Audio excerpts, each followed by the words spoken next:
But you'll be our opening scene of you looking at the camera. So. Amazing. There we go.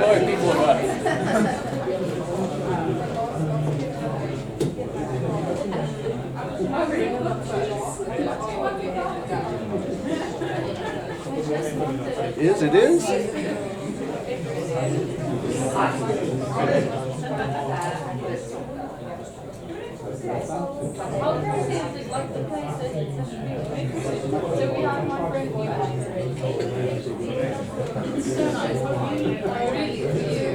Welcome. You're in the right place. Yes, definitely. The slides will come up in a second. If that right place isn't about kids coding space station robots and volunteers, then this is not the right place for you. You might turn out to realize it's where you want it to be. But this session starting in 42 seconds will be that. So I'll close my eyes if you want to leave. Other than that, you're welcome to leave the door open, really, so people can wobble in. Open door clubs right there. So, wow, what a day. If your day's been anything like mine, you're starting to feel pretty full. So give ourselves 15 seconds of respite to clear the heads and wonder what's going to happen. You're welcome. We've got 3 seconds to go. I just want to run on time so that I'm being fair to people who show up on time. So, hi, my name's David. Hello everybody. As you can probably tell from my tone of voice, I deal with young people a lot, which is fantastic. And we all have little young people inside of us. So I thought that my first thing as we get into kids coding on space stations and robots and looking for volunteers in the audience is to cast our minds back. And I'm going to ask, although the DevConf speaker notes were very empathetic and said, please don't ask people to raise their hands. I'm going to do that. By the end of this, everyone will have their hand up, so you don't need to feel shy. But like, if you wrote your first computer program before age 5, can I see a hand in the room? It's possible in this room? Okay, let's go 6, 7, 8, 9. That's awesome. Keep them up, keep them up. 10, 10, 10, 10, 10, 10, 10, 10, 11, 12, 13, 15, 20, 25, 40. There we go, we're getting there, 30s, 40s, still haven't written one, you can also put your hand up. Now while your hands are up, I'll ask you to put your hand down when I go counting backwards. The youngest person you've helped learn to code, if anybody. If you've never helped anybody as a peer, as a mentor, put it down straight away, but we've got 40, 30, 20, 10, 8, 7, need some hand stay up, 6, 5, 4, and that's my hand. So we've all gone through a learning journey of coding, and we've had to keep our computers on. We've all taught, almost all of us, and I didn't take the names of anybody who didn't have their hand up saying that helped someone code or they haven't coded yet. If that's you, it's an amazing ride. So there's a mic here. I don't know if you want me to be closer to it or if you can hear me coming back. It's not. Stand one. You're fine on Either way. Okay, cool. So I'm David Campy. I learned to code in the 80s. In the 90s, I was coding and going to school, but probably in that order. In 2004, I started a company called AfroLabs, which is 18, 20 years ago. And we've been doing software dev consultancy in Cape Town. In 2012, I met a young person who was 11 at the back of a conference like this. It was a Python conference, and they managed to get there because they really wanted to learn to code. And then I was stuck with a problem. Like, what do? Like, we thought about my courses. I'd actually been writing a curriculum for Clipbit. But I wasn't an educator. I was a computer scientist. I mean, who in this room has written a line of code as paid money in the last year? Work. Right. Okay. So that's our main thing. There's a few hands that didn't go up because there was a parent who aren't in that industry. But like, I know that even you were a computer scientist. So what do we do for educating this impossibly hard thing was a challenge. And I said, come to my boardroom, because that's kind of how I learned. I had a mentor. And if you get stuck, come and ask me. And that turned into a coding club, which turned into a lot more coding clubs. There's now 92 coding clubs here in Cape Town. It's very exciting. We started a not-for-profit in 2018, and here I am at DevConf looking for you people as volunteers to help more of that. So that's kind of me, enough about me. So you came here to the space station, right? I don't want to dupe you, you're not the space station. So how does what's code, space station, young people? So this is my first bit of show and tell for today. So this computer here, you might recognize the back of it as a Raspberry Pi. You might or might not recognize the front of it as a sense hat. And the sense hat was kind of designed with the intention of giving you really cool sensors on the Raspberry Pi. And you can have rainbows, and I like rainbows, right? But the important thing is that there are two of these on the International Space Station. The Raspberry Pi Foundation exists to help make computing more accessible to young people around the world. One of the things the Raspberry Pi Foundation does is they own Raspberry Pi Limited, which makes and sells these computers, in the interests of making computing more accessible to young people. So the young people whose code runs on the International Space Station is running on a computer not unlike this one, and people from Cape Town, 22 young people, most of them under the age of 15, have the code. Currently it's got flight clearance, it's going to go on the space station, it'll run on a computer like this.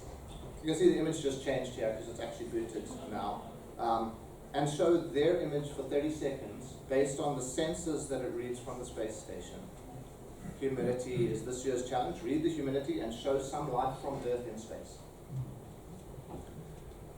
And then they get a certificate that they can show at school and to everybody else that says, my code ran in space. And that's amazing. It's actually it's really amazing because they also get a map of the world with the orbit path of the space station and where, for that 30 seconds, which is about this long and a map about this big, their code was running. So their code ran across that distance. And suddenly, they plugged in to this entire system of knowledge, this space, galaxy stuff. So what's really interesting about this picture here is you can see there's the window of the space station, that porthole there. A couple of these with the Raspberry Pi high quality camera on the back, you can see it on the top left. And out of that window, you can see the Earth. And the young people's code on there shows a picture to the inside to the astronauts for Mission 0. And then for Mission Space Lab, they get to run for 10 minutes in space, taking photos out of the window. This year's challenge is to take photos out of the window and calculate the speed of the International Space Station. There are 3 young learners from Cape Town, 10, 12, and 13 years old. Their code has gotten flight clearance for the longer mission. It'll go up with three learners from the Czech Republic, aged 12, 14, and 14. Because we had to have a half European team because there's European Space Agency logos on all of this stuff. So there's stuff like that happens. And they'll take pictures out the window, use computer vision to extract points of interest, look at the speed of those points of interest moving, average it, take the ground sampling distance, and work out the speed of the space station. They're not old at 15. We can do this stuff, we can have a lot of fun, my computer can go to sleep, which is also a good reminder of time. But the important thing is that seems impossibly far away. That seems like rocket science. And when I was talking to Robert about this, and when he was twisting my arm into giving this talk, he sent me this email when asking about the talk, and I literally copy-pasted it. So for me, the thought of volunteering is great, but what could I do? If there's a robot kit, or a bit of a path, or something that makes it an easier way to say this. So in the next few minutes, I'm going to show you that path on a speed run. From I have never touched coding to my code is on the International Space Station, which young people can do in a year or two. And then I'm going to introduce you to people who are doing the more awesome stuff and winning World Cups and things for the second half of our presentation, just in case you thought it couldn't get awesomer than LEDs on the space station. So, the path, right? So Robert wanted a path, Robert shall have a path. But the first part of the path is this pedagogical concept that I've come up with, which is the idea of the loop of joy. We've all been there. You have an idea, you want it to work. From the robot kids in the corner to the robot in that corner, I've got robots and robot in both brackets on this room. We've all thought we want it to work. We've struggled, and then we've seen it work. And when you go through that journey, it's like the crank handle on an old car, right? You get that thing going, you get a bit of a flywheel effect, because now I've seen it working, here's another idea. So how do I don't even know what that is. Oh, I can do that. Yay, it works! And then we keep going through that. And the real goal in building a pathway is to have someone in the right place at the right time. When the student is ready, the master appears. Kind of big bunch of baloney.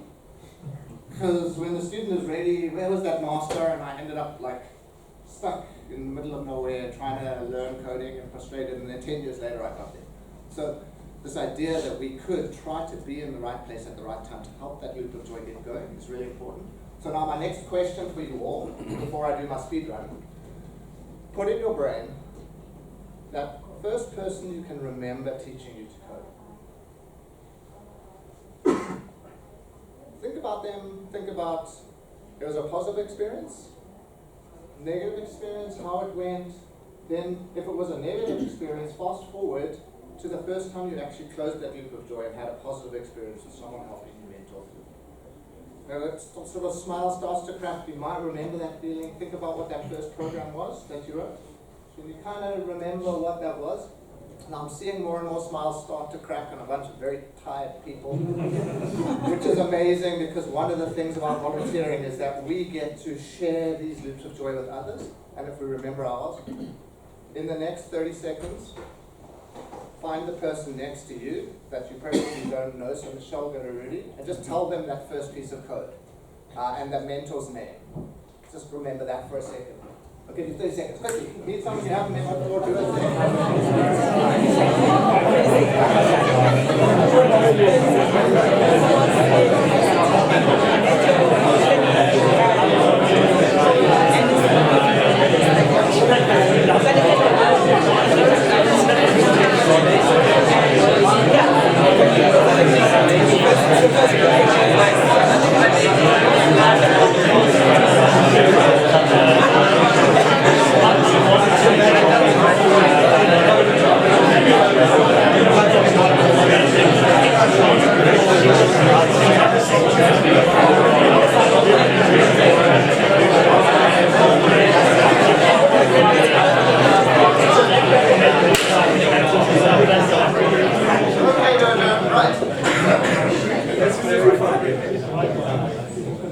The joy is flowing now. Feel the feeling that you want to do more, and I'm up the front talking, and that's amazing. But I'm going to show you this path as I promised as a speed run. Today, I had a very nice fellow speaker show me that if I do a three-finger like Wolverine claw thing on a map, it starts to work in the way you want it to, which is great. Okay, so welcome to DevConf speedrun, otherwise known as DevConf speedrun. Can you see my screen? Yes, you can. So cats are not done, so we're going to get rid of the cats.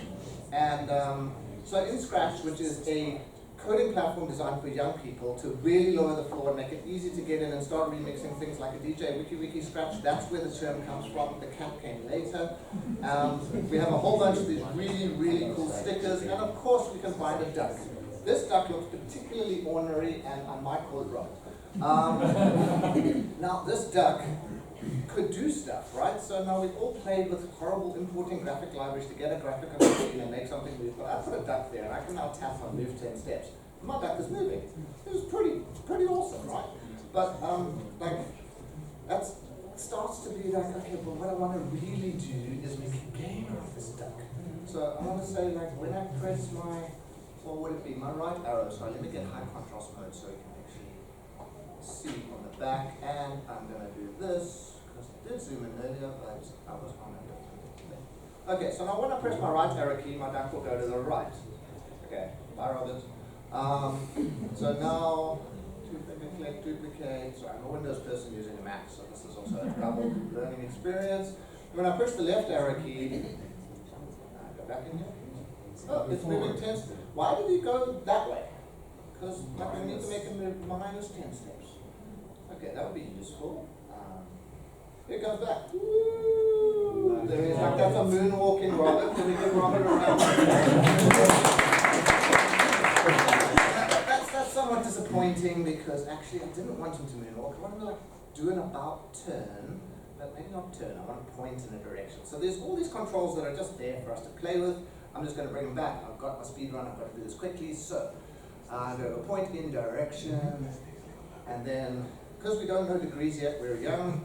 Maybe we're old and we still don't know them. Minus 90 is a good way to go when I want to point that way. And then I can go back to moving tense. Well, let's try because, yeah. Oh, I have to go upside down. Okay, so let's solve an upside down Robert first. And luckily people have been here before, and there's this rotation style thing. So either you can have all around when you're helping the young person. This is a quick frustration, but let's go left, right. So now when Robert goes that way, oh no, okay. So this is the frustration because I changed the wrong thing. I changed two things at once. Let's change one thing at a time. Now I've got Robert going left. Now when he goes right, he goes left. I forgot to change the point in direction. So now I'm going to put in the point in direction 90. And now, I mean, who in this room has made a game with a sprite in it that they can move with key controls? Right. How hard was that? It was harder than this. Okay, and well, so what this does is it really lowers the floor. So MIT's Lifelong Kindergarten Lab has this concept. We want to lower the floor so it's easy to get in. In the back of the room there was a flat floor. It's accessible. If you're in a wheelchair, you could get in there. We're on a high ceiling. This is not quite high enough. I couldn't jump. Someone was saying I couldn't do that flick flax earlier. The higher the ceiling is, the more you do, and the wider the walls. I mean, we're playing with a duck, right? But now this duck has to say something. And we talked about space. So here is when the space key is pressed. What should it do? Nothing. Okay, yes, because I need to put in a look, and I wanted to say hello to DevCon, but I can't say hello to DevCon, can we? Because we're going to say hello to DuckCon. And now I press space. Hello, DuckConf. Oh, that doesn't look like a cool stage. So we've got backgrounds. I'm going to grab this concert background, which is pretty cool. No, he looks a bit more like Robert on stage this morning, like all those cool lights, and here's my duck being really ornery, and I can push space, and he says, hello, DuckConf. And look, we've got a conference. It's amazing. But because everyone's always struggled to get sounds working, it wouldn't be cool if we didn't add some sounds. So let's go to sound. So we've got motion, looks, sounds, events, control, sensing, operators, all those things we'd expect to find under sound. We're going to play the sound that comes with our duck. I'm going to put that, yeah, let's put it there, then we'll get the feeling. Hello, DuckConf. Quack. Okay, I made the quack because the HDMI didn't. So I'm going to be very naughty. I don't know. He goes quack so nicely. Let's try this.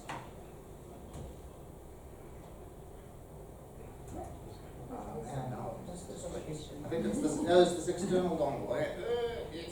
Take a chance. Take a chance on me and practice this without the dongle.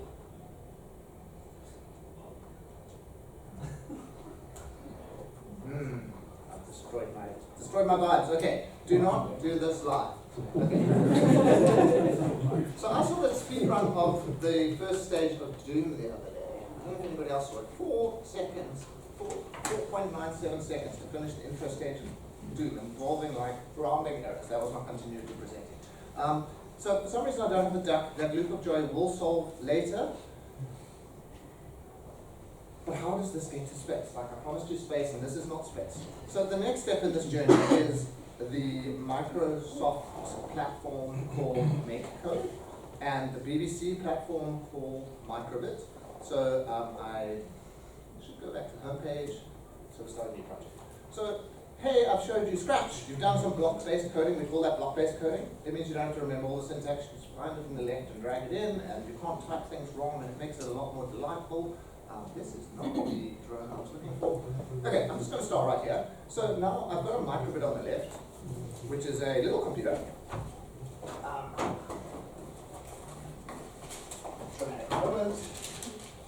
Okay, microbit is about this big, and that's the emulator of it on the left.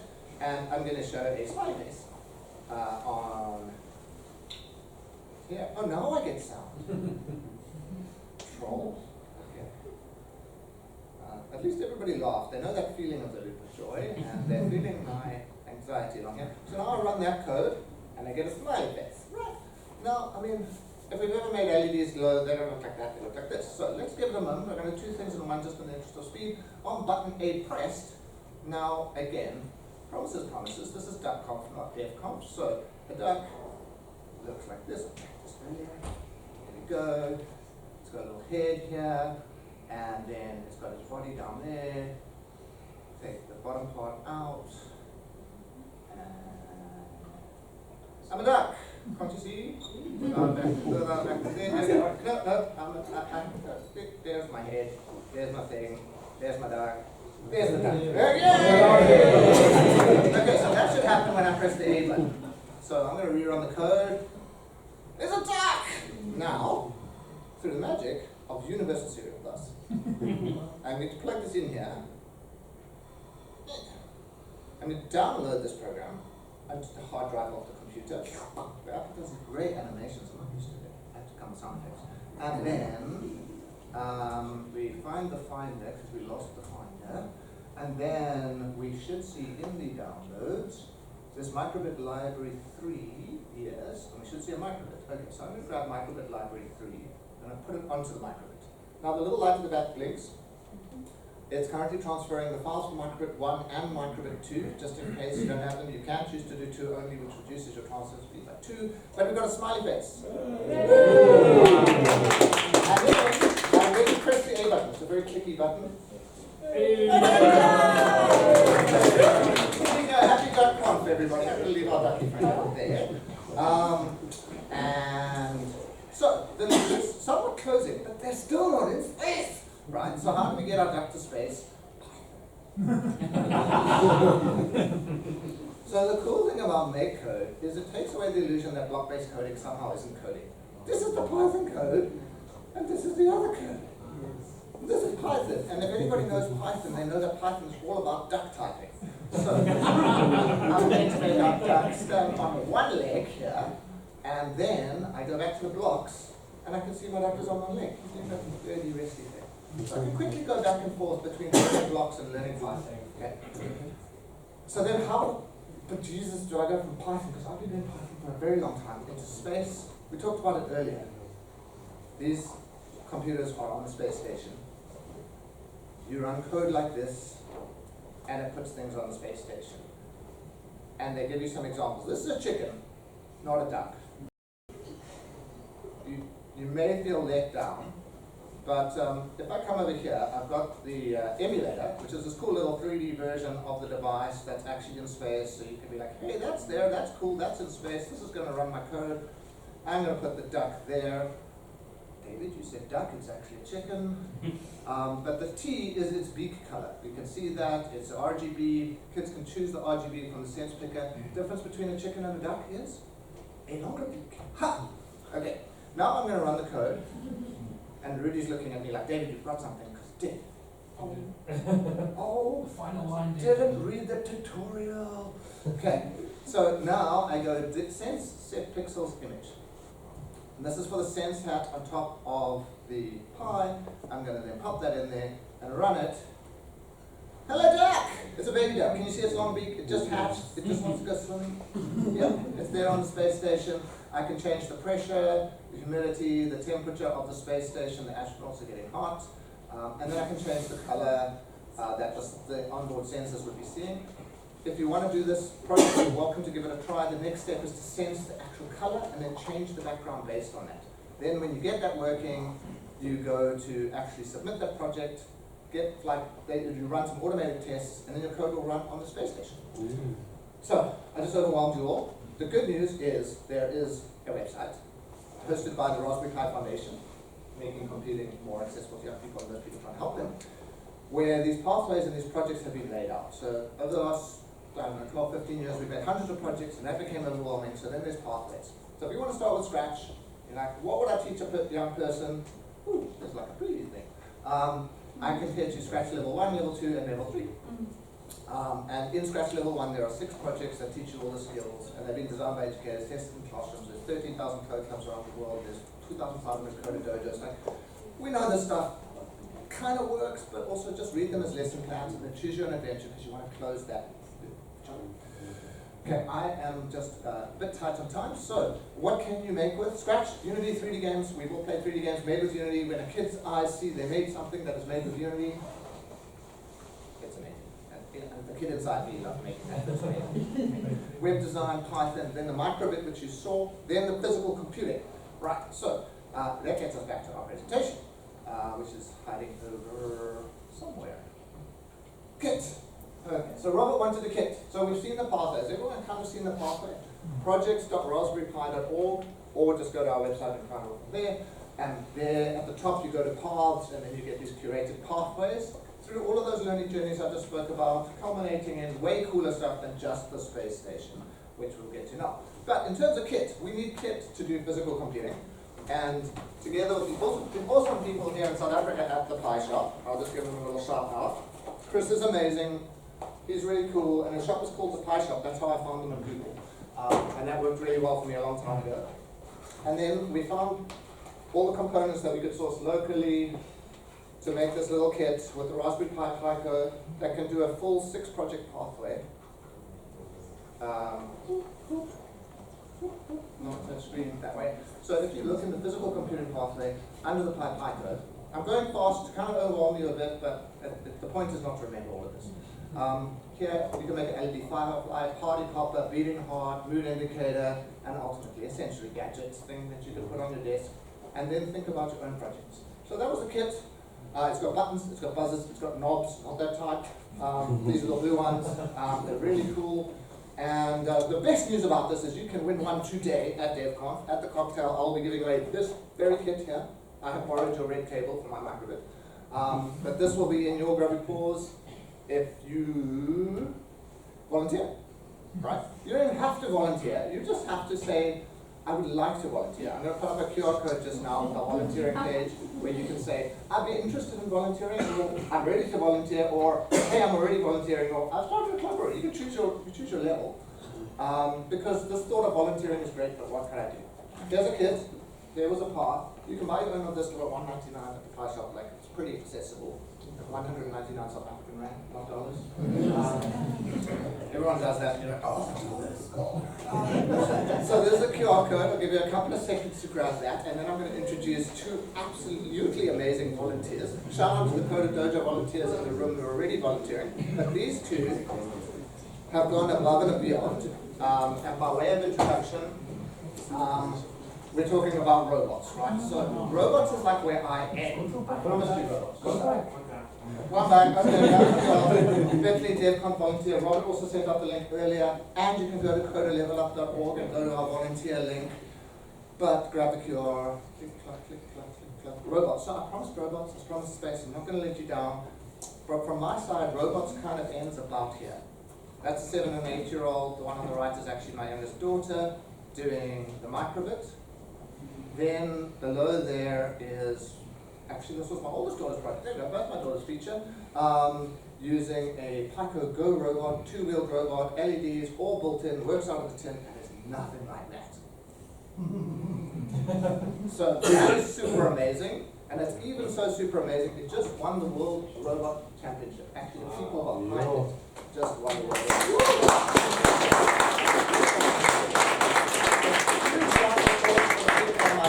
Maybe a little patience about timing. I don't know how we're going to need to go. Sorry, I just tried to cram too much in. That was fun. If anybody wants to play with toys, come to the table afterwards and ask me questions and watch how these LEDs do that thing.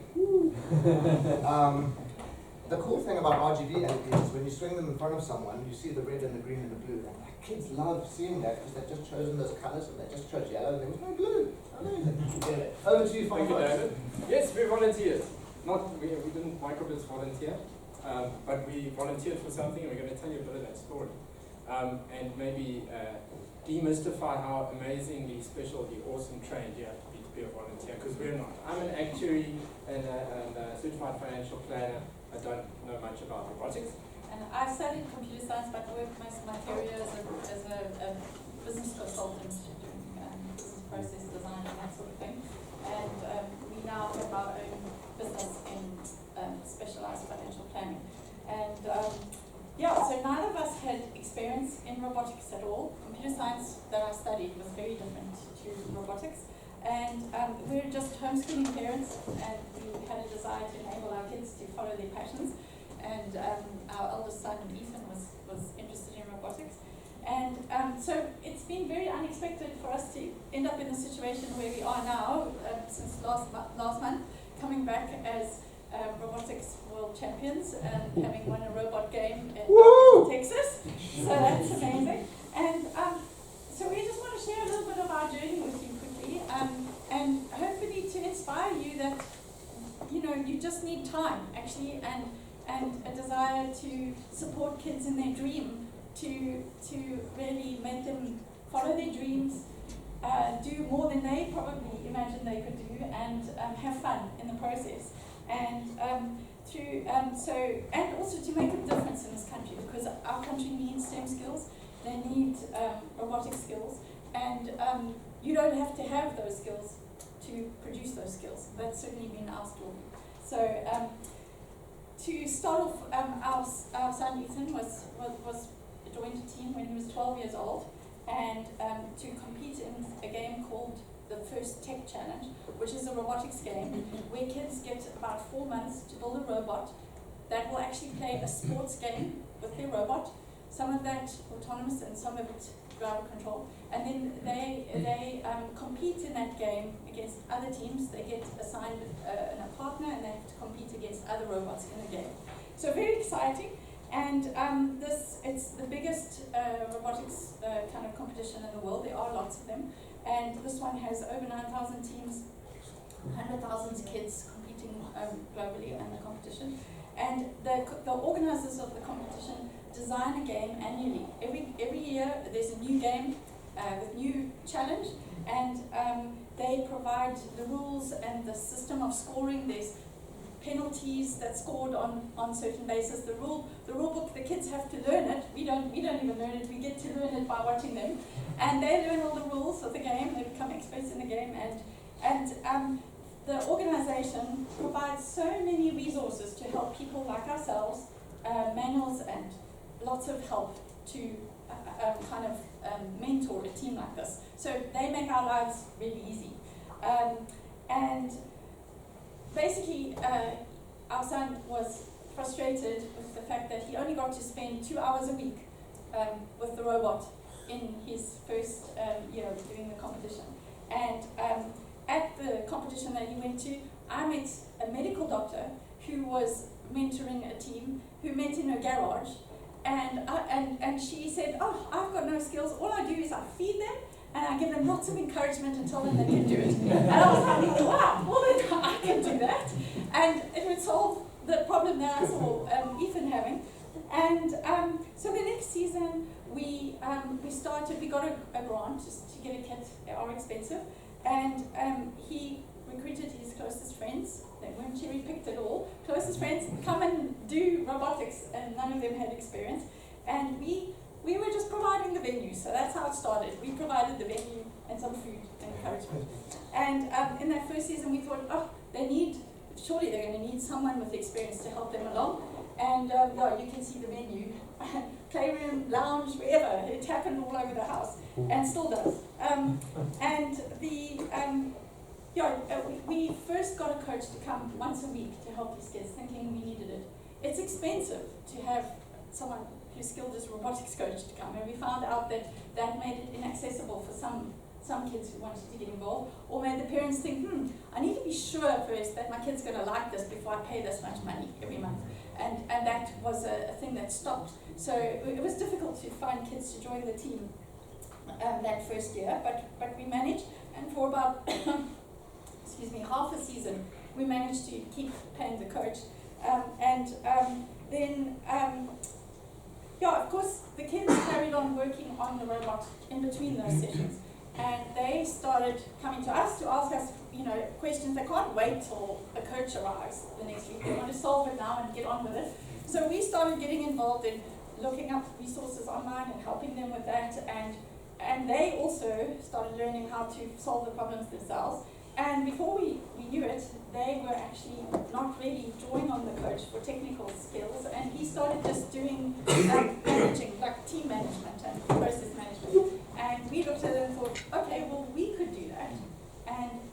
and yeah, so I think just we the robot was still in those days quite technically basic.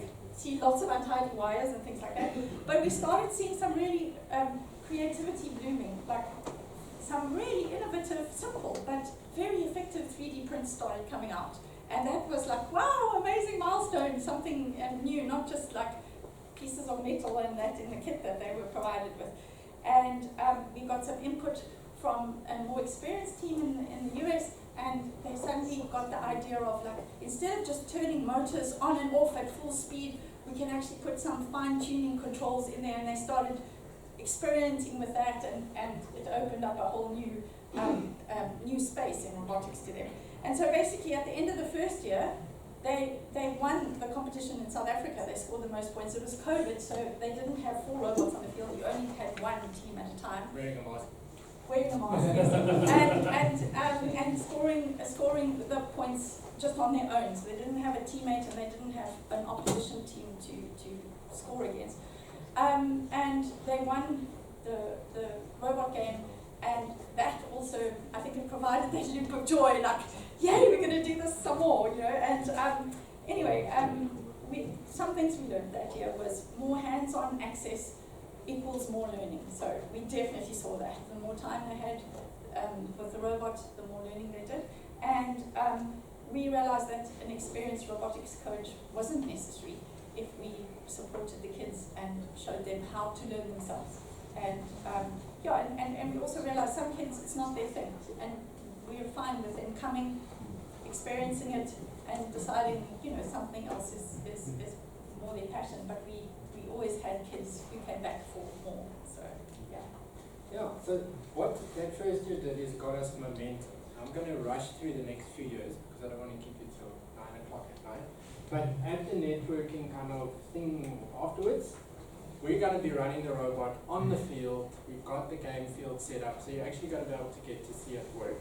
And then you can come ask us more questions. It's always fun to have a chat. So what we ended up is realizing we'll just take on the team management role. It's not progressing anymore. And the kids can build momentum themselves. So something to remember about kids, if you have a kid with ADHD, but if they're extremely enthusiastic about Minecraft, they'll learn everything about Minecraft in a week. So passion is important. And once a kid has the tools, the connections, they're connected to a community where they can get the resources, and they know how to intelligently Google search and look for stuff, they can pretty much learn by themselves. Give them food and encouragement.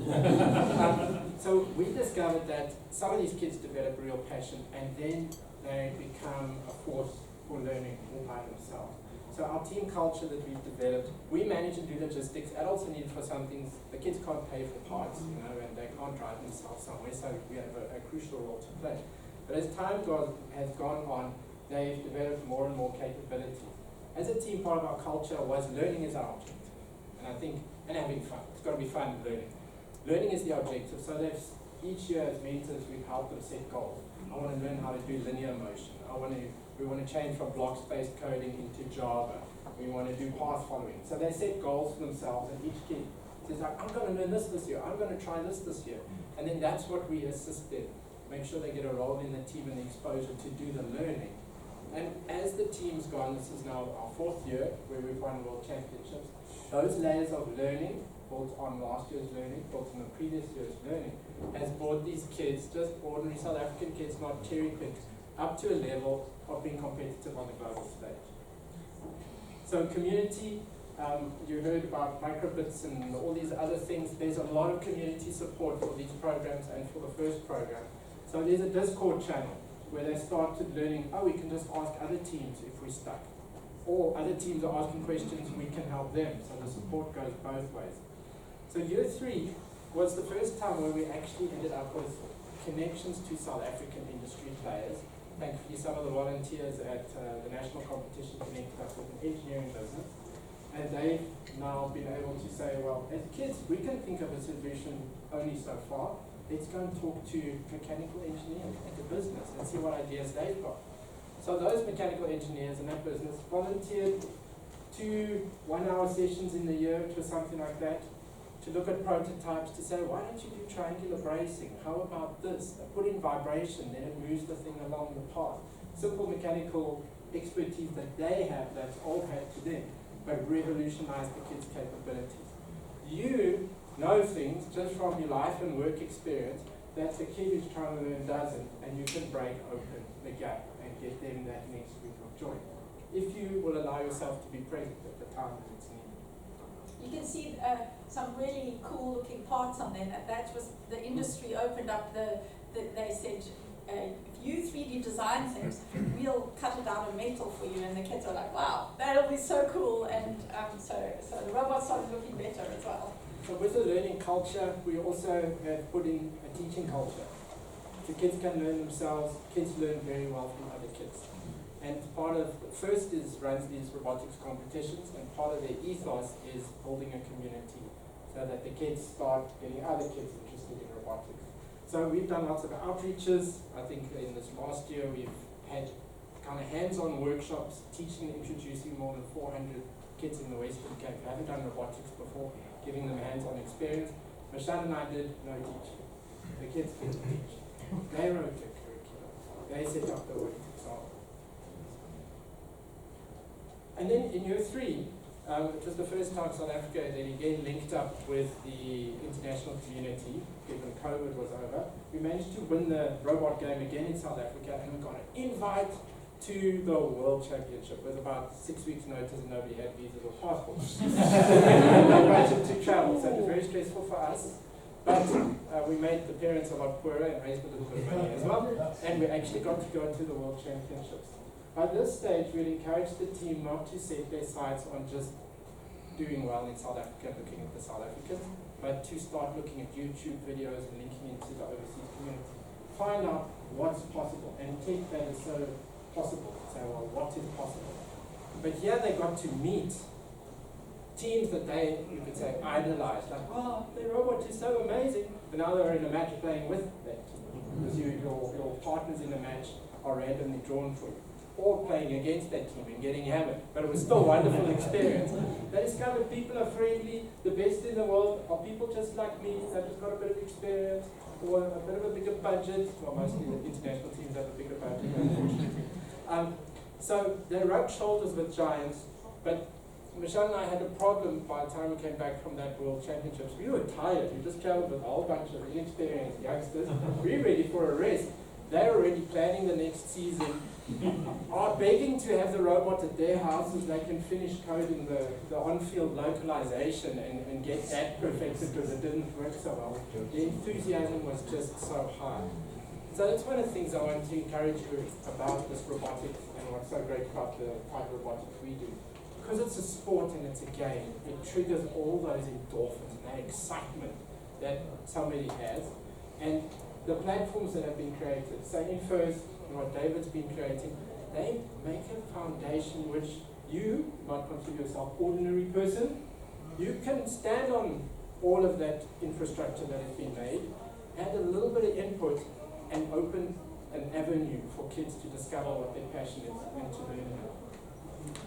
So we've reached further out in this last year to hundreds of kids. That's at a primary school. I didn't need to show the video. That's at a pre-primary school where one of the kids said to one of the presenters, they had no idea robotics. He said, like, when I grow up, I want to be just like you. Coming from like a 5-year-old in Khayelitsha. It was just too precious.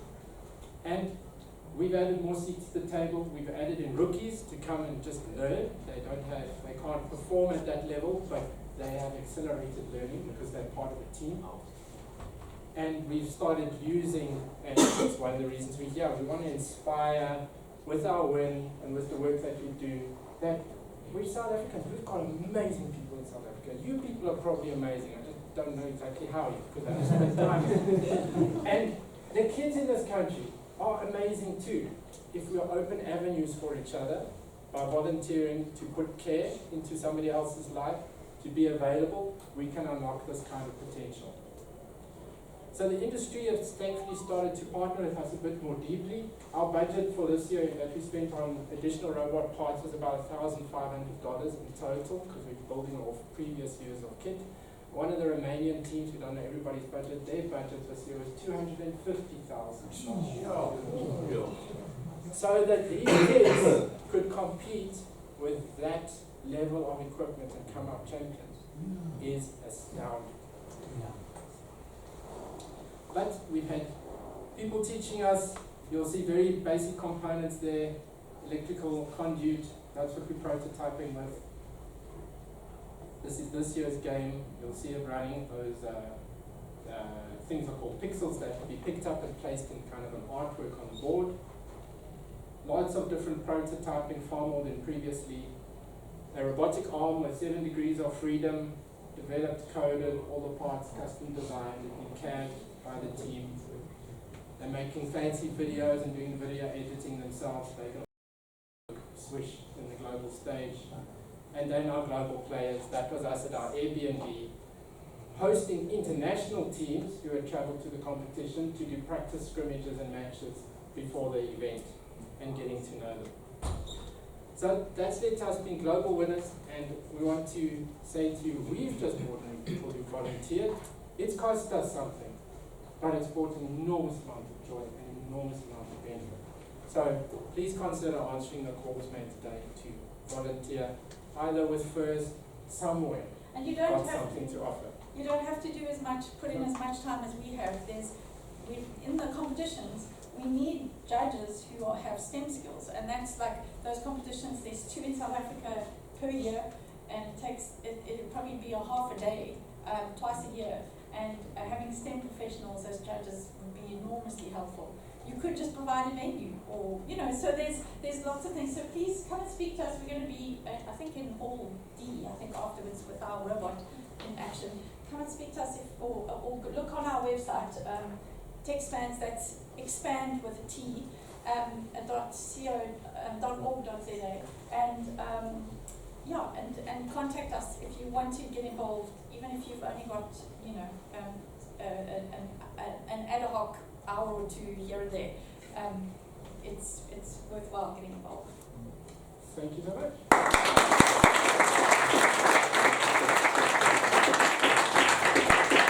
So wrapping up there, the one thing, the platform exists. We talk about platform engineering, that's there. Like we've got the AWS cloud platform, EC2 that you need, but this is clubs, code clubs, code dojos. The big difference from when I started 12 years ago, Cape Town Libraries is on board. There are 104 libraries in Cape Town.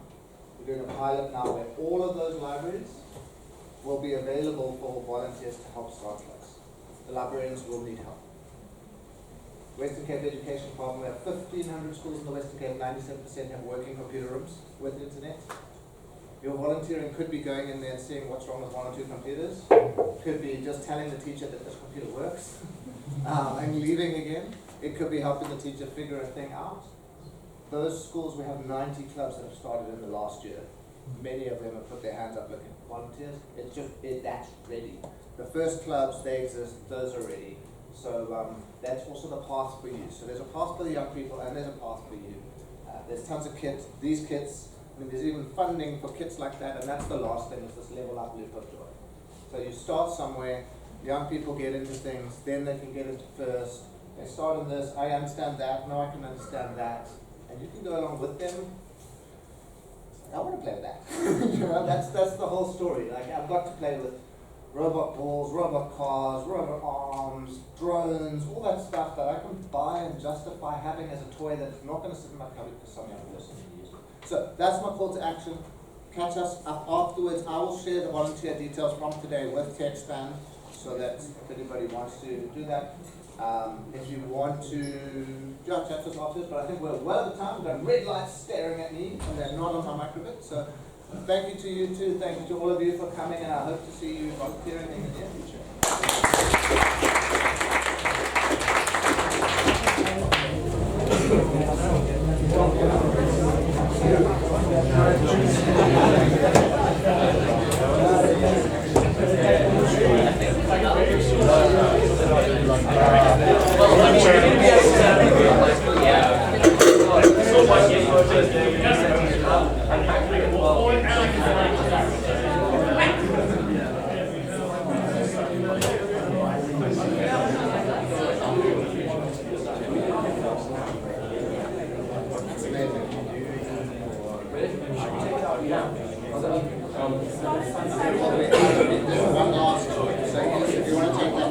I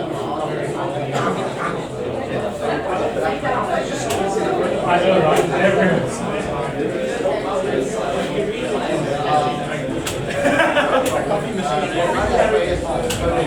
yeah, I think pretty much campus is new to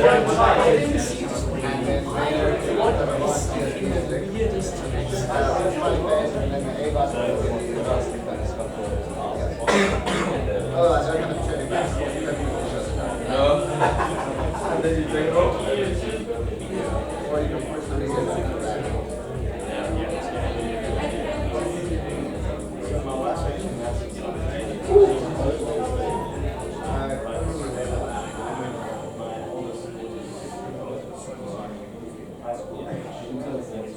Yeah, otherwise I can't get you back to the QR.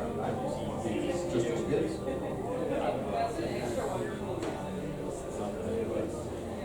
It is.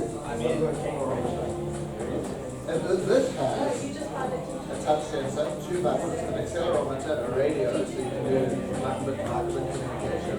It's got a thermometer, it's got a sound sensor. This is the V1. The V2 includes a speaker as well. Bluetooth, you do all sorts of jazz. And if you look at the back, you can actually play with it. This one is like VR, they've added more on the V2. Yes. This one costs about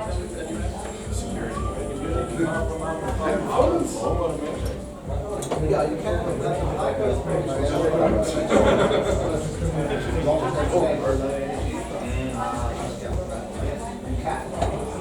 Okay then. Good. Fun. Okay. Yeah, I slightly over time, and I'm sharing a little bit about that, because we have not applied, we have not, everybody was, if I had shared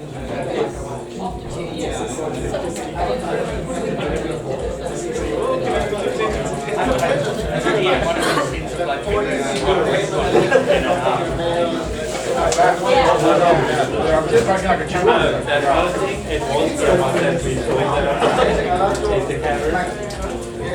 except it was actually turns out it was an version of a year powerful car. Now we're fighting properly. I got people that are decent swag all to that. My daughter has like elastic t-shirts now, B-sides t-shirts. Always welcome my wife to her. Well, that was also the real t-shirt. But by far my favorite shirt to wear out in public is that one throws which one? So they guess we have. Is that a difference? You know how it's but people really guess like ladies shorts anywhere. It's like very like I always have to go, oh I want to do one. I have worked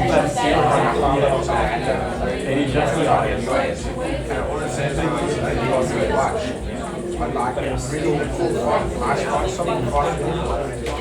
All small. I had a girl at the 301 party. Started a party. She had a fucking go at me. I'm standing at the bar. Really frustrated. She's like, oh, we've been watched already. And I said, but then she didn't see what I do. I'm like, and then I realized it's a problem. And I'm like guys, just time out. This is just a t-shirt. I don't know if it's boring. Yeah, but that's really like, that's a really bad. I'm not gonna stick the front of the water. Now we can get my friend Chris Goldman. Okay, it's not fish. She was in an abusive relationship for 10 years, but like she's Irish lobster. I don't want to do this. She was like, she dragged me. She's like, wait, that one? I was like, yeah. I was like, hey, you go.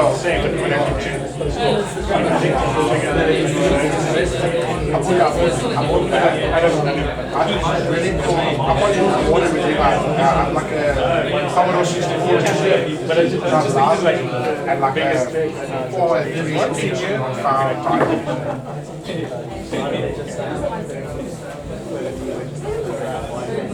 because in the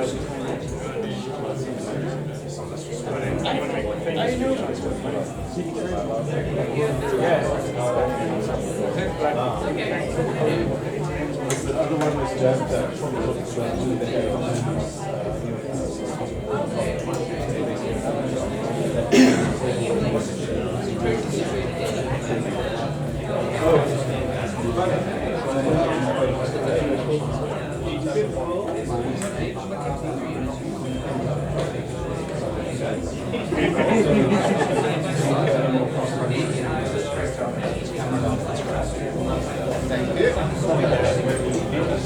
Thank you.